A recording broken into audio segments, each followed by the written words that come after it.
I I বাস এইদিকে মুখ করে ডাক্তার দেখিয়ে ঘরে দিয়ে গেল, তাকে বলে ওয়ারেন্টি। আর ধর ওই বউকে দিয়ে না গিয়ে শালির সঙ্গে বিয়ে দিয়ে দিল, তাকে বলে গ্যারান্টি।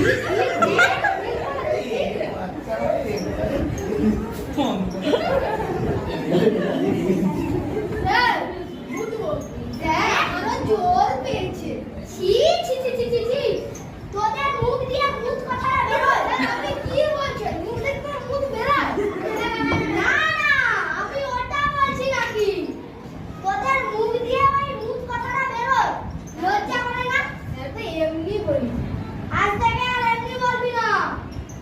আচ্ছা কি বলবো? আজ থেকে মুতো ভাইরা বলবি স্যার চাপ আছে, তাহলে আমি বুঝে নেব যে